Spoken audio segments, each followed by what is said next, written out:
He's an American computer programmer and internet entrepreneur. He's best known as one of the co-founders of the social networking website Facebook. His personal net worth is estimated to be $38.6 billion. He's Mark Zuckerberg, and here are his top 10 rules for success. First of all, focus on it, right? I mean, I think like you basically get what you spend your time doing, right? I mean, I want the company to build 3 products this year. I mean, we're going to work on a few others because people are interested in them, but those are the 3 things that I'm spending my product time on, right? You get what you put into it. If you spend a third of your time trying to make the people around you better through getting better people, mentoring, getting them to be better, getting the best people in your organization who you know into more impactful roles, then I think over time that just accrues and you get a better organization. We've had this tradition for, I don't know, probably 7 or 8 years at the company, where every week we have a Q&A where our employees can come and ask me any question that they want about what's going on and what the direction of the company is, or questions or things that they read about in the press, or that their friends who use the product, what they're asking them. And it's been this really important tradition for us, both because we really believe in openness and communication, and that's kind of what Facebook is all about. But it's also really important for me and for running the company to be able to get feedback, right? And to be able to learn what's on people's minds, what our employees and folks who are part of our team are thinking about, and just kind of a lot of the time there are good questions that people ask that change the way that we think about what we're building and what we're here to do in the world. And that often make us go think and reevaluate how we should be approaching different problems. So many things go wrong when you're starting a company, and often I think people ask, what mistakes should you avoid making? And my answer to that question is don't even bother trying to avoid mistakes, because you're going to make tons of mistakes, right? And the important thing is actually learning quickly from whatever mistakes you make and not giving up. Right, and I mean, there are things every single year of Facebook's existence that could have killed us or made it so that it just seemed like moving forward and making a lot of progress just seemed intractable, but you just kind of bounce back and you learn, and nothing is impossible. You just have to kind of keep running through the walls. I don't hire people who I wouldn't work for myself. I think that's a really good heuristic, because everyone knows this, like, there's this saying like, A players hire A players and B players hire C players, which is like good people hire good people. Yeah. And I don't think that that's that informative, right? Because I mean, what are you going to say, like, to someone in your organization? Hire better people. Player, you don't get to hire people. Like, I mean, no. I mean, and I think a lot of the time the problem is you don't actually know. I mean, sometimes you're like trying to figure out how good someone is. If you didn't think they were good, you wouldn't have hired them. But the heuristic of only hiring people who you would work for tends to be pretty good, I think, because then it's like then that right? It's like, I would not work for this person. Then okay, I'm not going to like stretch just because I need to fill a role today. When you're starting something, it's just kind of hard. You need to be pretty headstrong about it, right? And there are going to be all these challenges that come up, and I think the main thing that you need to do is just not give up, right? And kind of know what you want to do.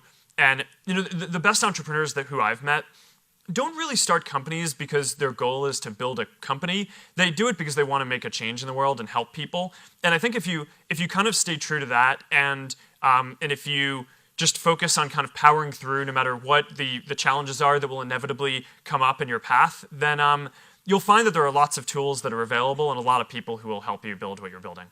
One definition that I have for a good team is a group of people that makes better decisions as a whole than would individually make as a sum of the parts.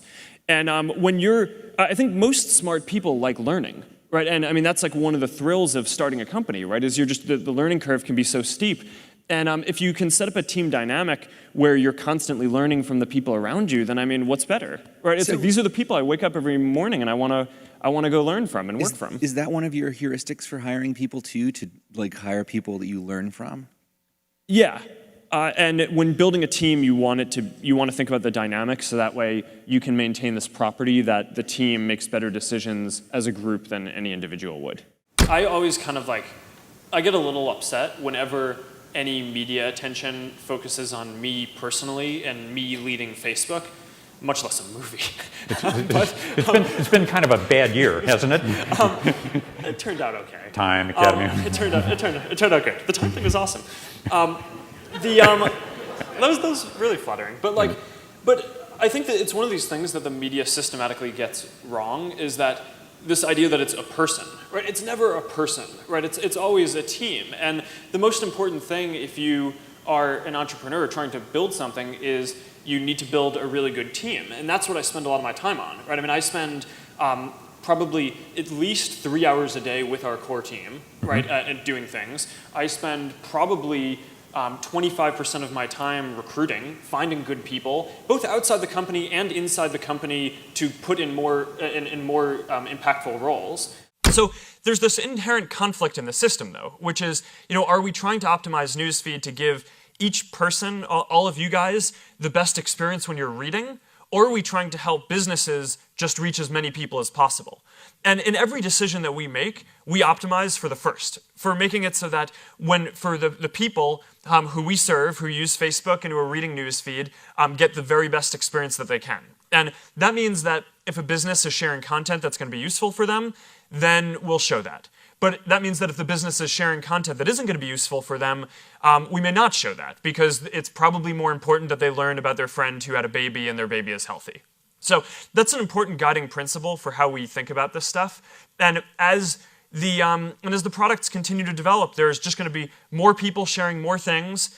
And we're going to continue to try to do our best at showing the best things that we can, understanding that there's no way that a person will ever take the time to go through every one of the 1,500 things that are shared with them every single day.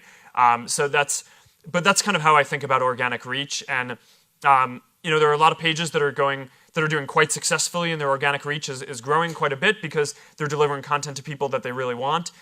So if you're a business owner and you're thinking about how to use your free page on Facebook, I would just focus on trying to publish really good content that's going to be compelling to your customers and the people who are following you.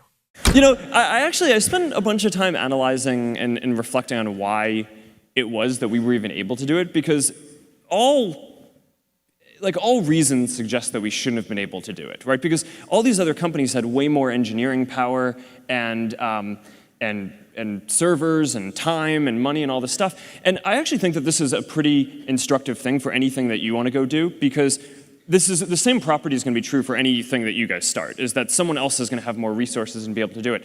The reason why I think we actually ended up being the ones doing it is because we just cared way more about it than everyone else, right? So there were always projects at some of these other companies that were these hobbies, but we always thought that it was this really important thing and really just felt in our gut and our heart that we wanted to do it. And early on, there were always these skeptics saying that, oh, this can't be a business. We didn't actually care that much about it being a business early on. But a lot of the reason why bigger companies didn't invest in it was because it wasn't clear that there was a model that would work for it. It seemed like a bad idea. Yeah, and I actually think that that's true for a lot of the best ideas, where it is that it's not that someone else can't do it, they actually can, and the odds are stacked against you, but I think often that belief in the fact that you just care so much about what you're doing is the only thing that kind of drives you to do it. And, to be honest, that kind of drives me to this day. I mean, one of the big emphasis points for the company right now is internet.org. And, for a while we had this rallying cry of, can we connect 1 billion people? And when we started talking about that, we thought that was crazy, right? It was way bigger than any service in the world that had been built, and it was 10 digits long, right? It's like it felt crazy. We'd never get to that.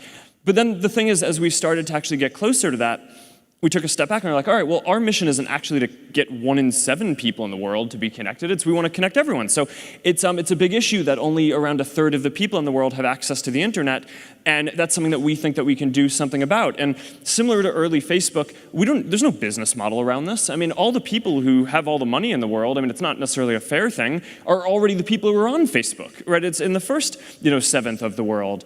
But we just believe really strongly. It's like, this is what we are here to do. This is what our company cares about. I care about it. The team cares about it. Our culture cares about it. So we're just going to keep pushing on it. And I actually think a lot of the reason why great stuff gets built is because it's kind of irrational at the time. But so it kind of selects for the people who care the most about it doing it. But the students around me were really important as well, right? And both in high school and in college, I mean, the people who started Facebook with me, and a lot of the people who are still with me running the company today, are people who I met when I was at Harvard. And some of them were my TFs at Harvard, right? And when the professors were off writing papers, these were the people who actually taught me, and then we hung out, and we had like social bonds and academic bonds, and I wouldn't understate the importance of that. And I mean, it's very tied into my whole philosophy and the product that I spend my life building, Facebook, because we just believe that social bonds are critical. And one way that I think about the value that Facebook is filling in the world is that you go through school, and at least when I did, people just focused on academics, like achievement, different areas. And one of the things that no one really ever taught me was like having friends is really valuable. Now, not that I didn't have friends, but like, although the movie yes. might make it seem that I. But that first girlfriend. But for sure, I don't think anyone is like. It's not like, okay, third grade, we're gonna teach you that like hanging out with people is a very important development, right? And I don't know, I actually think that is. And I think that's part of the reason why sometimes people view Facebook as a waste of time, but I actually think it's this extremely socially valuable utility. And I know that I wouldn't be where I am today without that aspect of my life being as developed as the academic part. Thank you so much for watching. I made this video because Moxertons asked me to. So if there's a famous entrepreneur that you want me to profile next, leave it in the comments below and I'll see what I can do. I would also love to know which of Mark Zuckerberg's top 10 rules had the biggest meaning to you. Leave it in the comments and I will join in the discussion. Thank you so much for watching. Continue to believe, and I'll see you soon.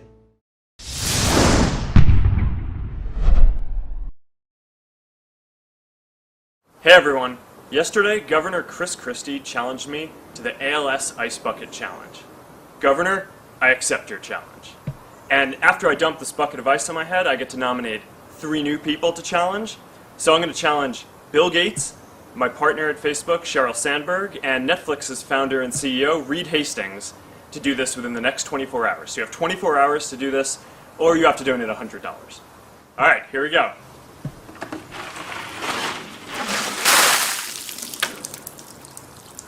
That was really cold.